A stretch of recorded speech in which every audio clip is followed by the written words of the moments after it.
What is up, guys? Welcome back to the channel. I am finally bringing you my iPhone 13 Pro review.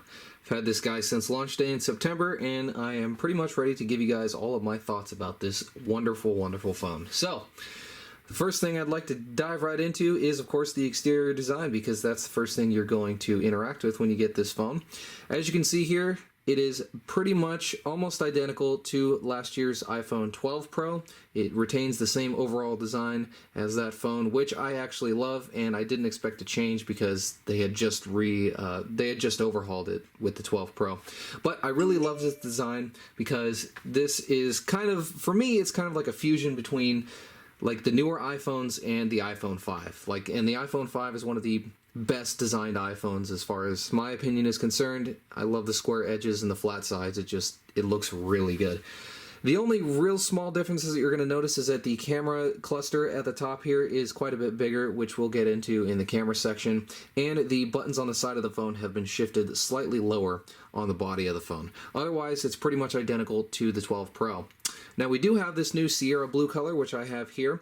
It is nice, I like it, but I really am not 100% sure if I like it more than last year's Pacific blue. This blue is quite a bit more pale than it looks in the marketing photos, but I do like it, and it is kind of understated and just kind of a muted color.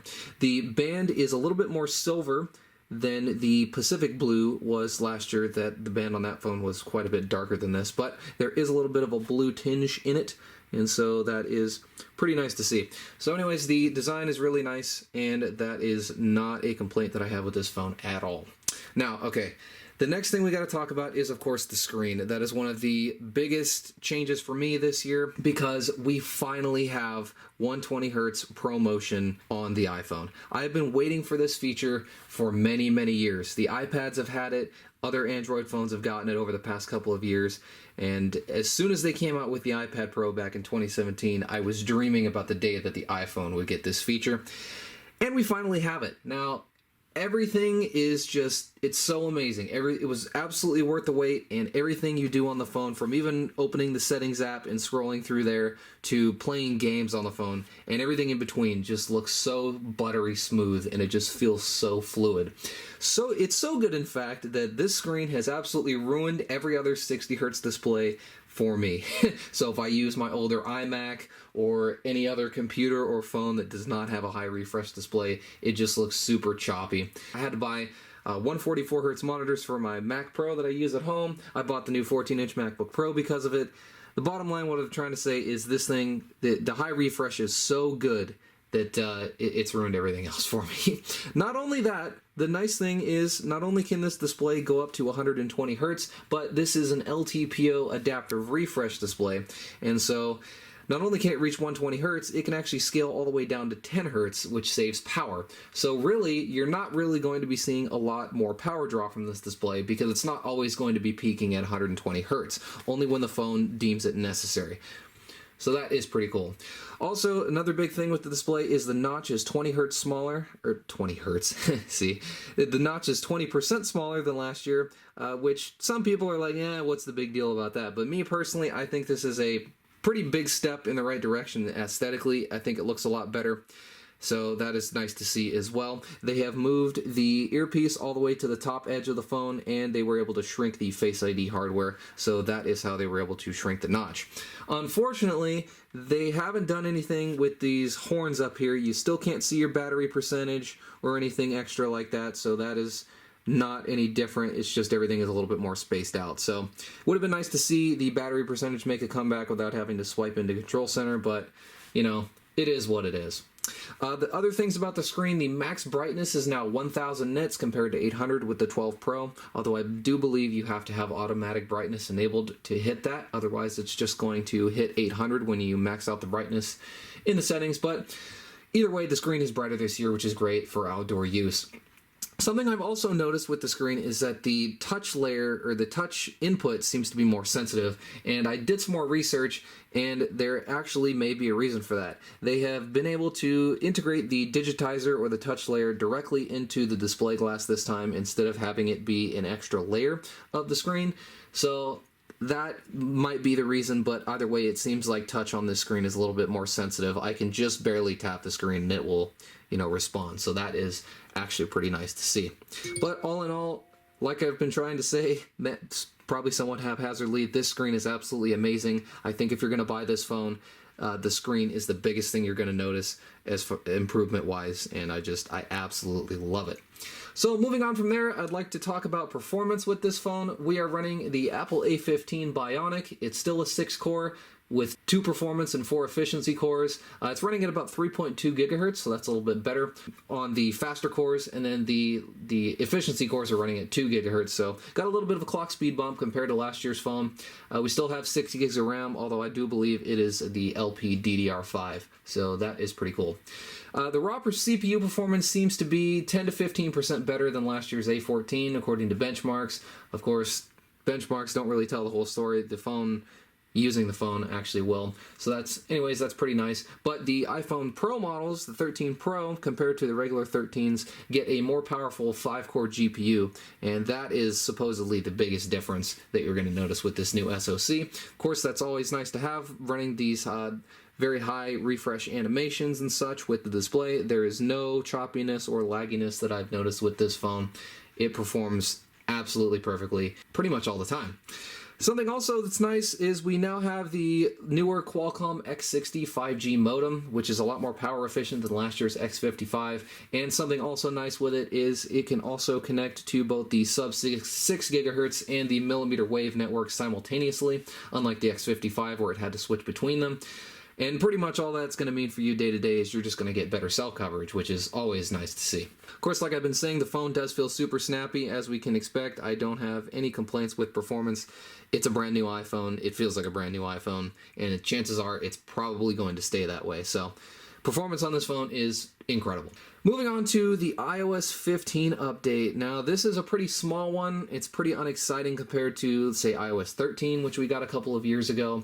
The biggest thing you're going to notice aesthetically is, like if you go into settings here, you can see the corners of everything are a little bit more rounded than iOS 14. So we've just got a little bit more of a curved design going on with like pop-ups and apps and such. So they do have a new enhanced take on Do Not Disturb, though. It is called Focus. They are expanding this to all iOS devices, and I believe even the Mac now.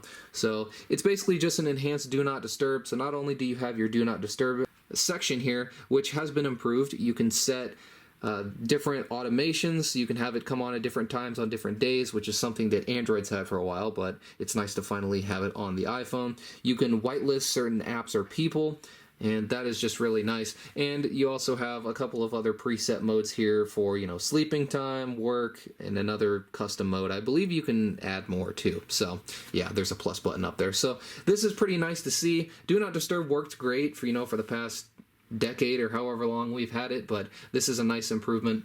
I actually like that pretty well. Now, another thing I'd like to mention is the live text photo feature, which let's see if I can pull up.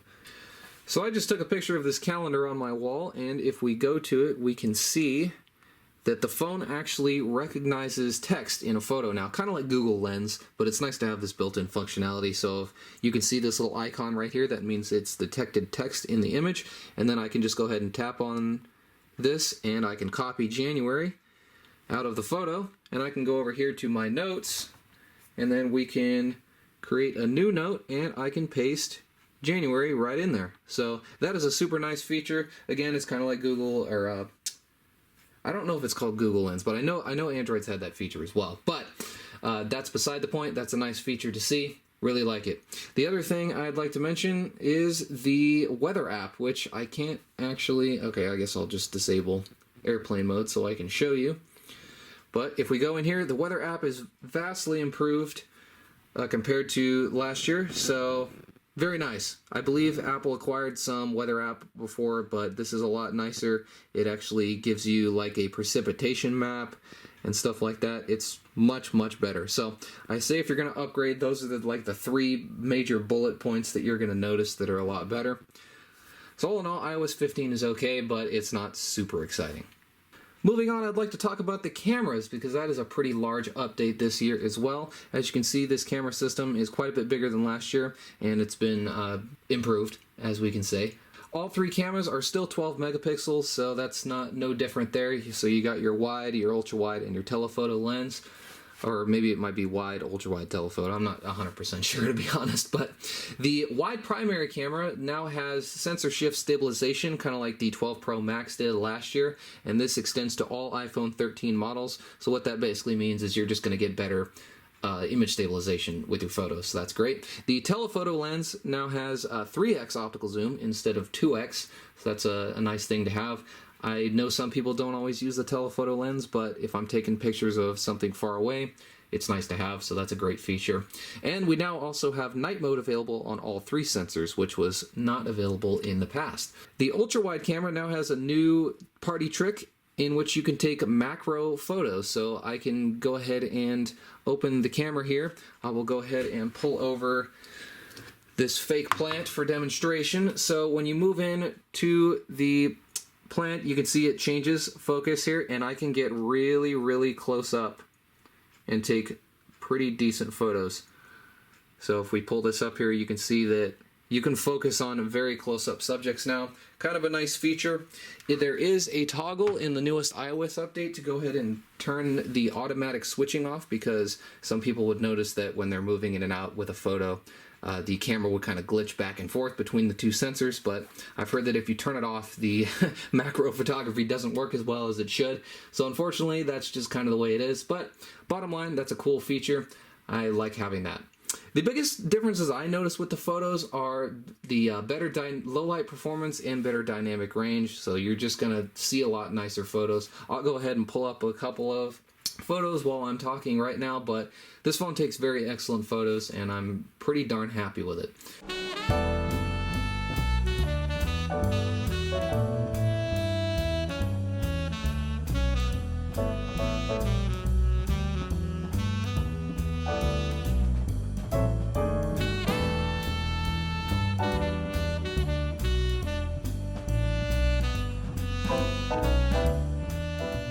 Another thing that's kind of a really big departure and something I wouldn't have expected Apple to do is something called photographic styles. And basically what that does is it basically allows you to change the way the phone processes images, like software-wise. So it has 5 presets.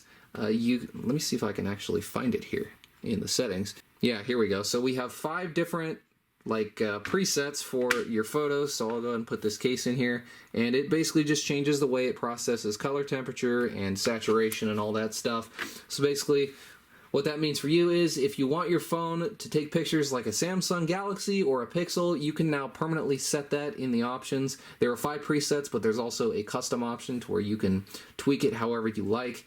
And that's actually kind of cool to see, because sometimes I do like the more punchy colors of other phones, and now you can basically bake that functionality right into your iPhone. So that's pretty neat. They also have cinematic mode for video, which is basically the way I like to think about it, is it's like portrait mode but for video. So if you have a close-up subject and a subject far away and you're taking a video, you can actually pan between the subjects and the phone will kind of intelligently switch focus between those, kind of like in the movies how they do. So that's kind of a neat feature. I really haven't used it at all. I don't really take videos with my phone too much, but that's kind of cool to see as well. It's kind of like a party trick. So all in all, the cameras on this phone are pretty excellent. I have no complaints with that. Now I'd like to move on to the battery life. Now this phone has a slightly larger battery than the 12 Pro that came last year. We are sitting at 3,095 milliamp hours compared to the 2,815 in last year's 12 Pro. So that's a pretty decent bump. I have been having excellent battery life with this phone. It's pretty fantastic. I've ended days before with 70%. I've started the day with 60% before in the morning and ended with 25%. And I'm not a heavy phone user, but previously I used to have like an iPhone 8 and I was never able to do that. So I'd say if you're a light user, you can definitely skip nightly charges here and there, especially if you're, driving to work like I do and use CarPlay so it tops up your battery a little bit every day. It's pretty awesome. So, we can thank the larger actual capacity of the battery for that, but also the energy efficient display and the A15. So it's basically all of these things working together with the iPhone, and that's what makes it great. But the battery life is pretty darn good on this phone, so that's not an issue. So with that said, I think that is about all I have to say about this phone. So it's conclusion time. This phone is a pretty much near perfect, well-rounded improvement over last year's 12 Pro. I absolutely love it, and I would say it's absolutely worth buying, especially if you're on an older iPhone. Maybe if you have a 12 last year, you can skip it, but as far as if you have like an 11 or especially something older than that, this is absolutely worth the money. It improves on the core functionality that people care about most. You got your screen improvements, the camera, and the battery. Those are all better this year, and those are pretty much the biggest bullet points for anyone in a phone. So it's nice to see that they focused on all that stuff this year. And something also I'd like to mention, I would say the Pro this year, the Pro iPhone, has enough extras to justify the extra cost. Last year with the 12 versus the 12 Pro, they were actually very similar overall, so it wasn't like always worth spending the extra money to get the 12 Pro, but I would say that that has changed this year with the 120 hertz display and everything else. So I'd say this phone is absolutely worth your extra money, especially if you're gonna use it for a while. So with that said, guys, this phone is awesome. Really happy that I have purchased it, and that's that. Thank you guys for watching, and I'll see you in the next one.